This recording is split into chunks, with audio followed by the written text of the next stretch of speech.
వచ్చిన తర్వాత పెట్టాం. బ్రహ్మం సాగర్ 17 టీఎంసీలు ఏ రోజు పెట్టలా. మేము వచ్చిన తర్వాత డయాఫ్రమ్ వాళ్ళు కొత్తది వేసి లీకేజ్ సమస్యను పూర్తి చేసి 90 కోట్ల రూపాయలు ఖర్చు చేసి 17 టీఎంసీలు బ్రహ్మం సాగర్లో నీళ్లు నింపాం. మేము వచ్చిన తర్వాతనే వెలుగొండలో 2 టన్నులు పూర్తి చేసి 2 దశాబ్దాల కలను మేము వచ్చిన తర్వాత నెరవేర్చి జాతికి అంకితం చేశాం వెలుగొండ ప్రాజెక్టు.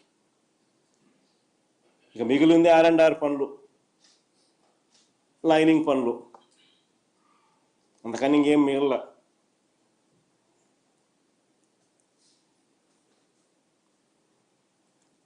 కొన్ని దశాబ్దాలుగా ఆశ్చర్యం కలిగించే విషయం, ఇంకా కొన్ని దశాబ్దాలుగా తెలుగు గంగలో అంతర్భాగమైన సోమశిల కండలేరు రిజర్వాయర్లను పూర్తి కెపాసిటీలో ఏ రోజు నీళ్లు స్టోర్ చేయలేదు.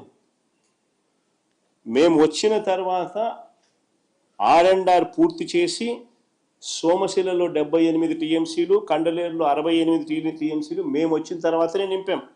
120 కోట్ల రూపాయలు ఖర్చు చేసి ఈ డ్యాముల్లో ఫుల్ కెపాసిటీని అచీవ్ చేసినాం. మేము వచ్చిన తర్వాతనే జరిగింది ఇది. మేము వచ్చిన తర్వాతనే దశాబ్దాలుగా పెండింగ్లో ఉన్న నెల్లూరు బ్యారేజు, సంగం బ్యారేజ్ పనులు పూర్తి చేసి ప్రారంభించాం. మేము వచ్చిన తర్వాతనే.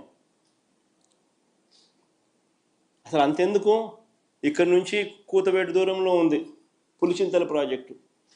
మేము వచ్చేదాకా ఆ ప్రాజెక్టులో ఫుల్ కెపాసిటీ ఏ రోజు స్టోర్ చేయలేదు. మేము వచ్చిన తర్వాత 200 కోట్ల రూపాయలు మేము ఖర్చు చేసి R&Rకి మేము ఖర్చు చేసి 45 టీఎంసీలు ఫుల్ కెపాసిటీ స్టోర్ చేసింది మా ప్రభుత్వంలోనే. ఇవన్నీ మా హయాంలో జరిగాయి.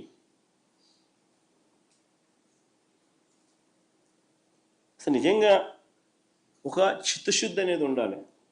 రైతులకు మంచి జరగాలంటే ఏం చేయాలి, ఎలా చేయాలి అని ఒక చిత్తశుద్ధి అనేది ఉండాలి.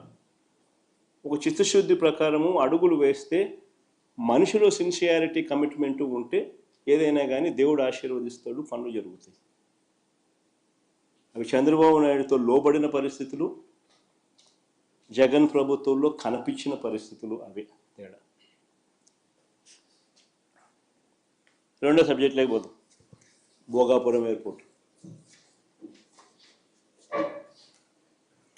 భోగాపురం ఎయిర్పోర్ట్ కూడా నిజంగా చూస్తే చంద్రబాబు మరో క్రెడిట్ చోరీ చేయడానికి పడరాని పాటలు పడతా ఉన్నాడు. భోగాపురం ఇంటర్నేషనల్ ఎయిర్పోర్ట్ స్టోరీ కూడా చూస్తే అసలు క్రెడిట్ చోరీ అన్నది చేయడం కోసం ఎన్ని పడరాని పాటలు పడతా ఉన్నాడు చంద్రబాబు నాయుడు అన్నదానికి ఇది ఇంకొక ఎగ్జాంపుల్. వాస్తవంగా చంద్రబాబు నాయుడు గారు ఈ భోగాపురం ఎయిర్పోర్ట్, ఇంటర్నేషనల్ ఎయిర్పోర్ట్ పేరుతో పెద్ద ఎత్తున భూదోపిడీకి ప్లాన్ చేసినాడు ఈ పెద్ద మనిషి ఆయన హయాంలో. మీ అందరికీ కూడా గుర్తుండే ఉంటుంది, 2014 నుంచి 19 మధ్యలో ఆయన ముఖ్యమంత్రిగా ఉన్నప్పుడు మొదట ఈ ఎయిర్పోర్టుకు 15,000 ఎకరాలు కావాలన్నాడు. అందరూ గుర్తుండే ఉంటుంది. ఎయిర్పోర్ట్కి ఏంద్రానైనా 15,000 ఎకరాలు ఏంద్రానైనా అని చెప్పి ప్రజలు విస్తుపోయినారు. తర్వాత 5,000 ఎకరాలు అన్నాడు. మన ఎయిర్పోర్ట్కి ఏంద్రానైనా 5,000 ఎకరాలు ఏంద్రానైనా అని చెప్పి నిజంగా ప్రజలు, ఈ మనిషి చిత్తశుద్ధిని ప్రజలు సీరియస్గా శంకించి ఏకంగా ఈ ప్రాజెక్టుకు వ్యతిరేకంగా 130 కోర్టు కేసులు ఫైల్ అయినాయి.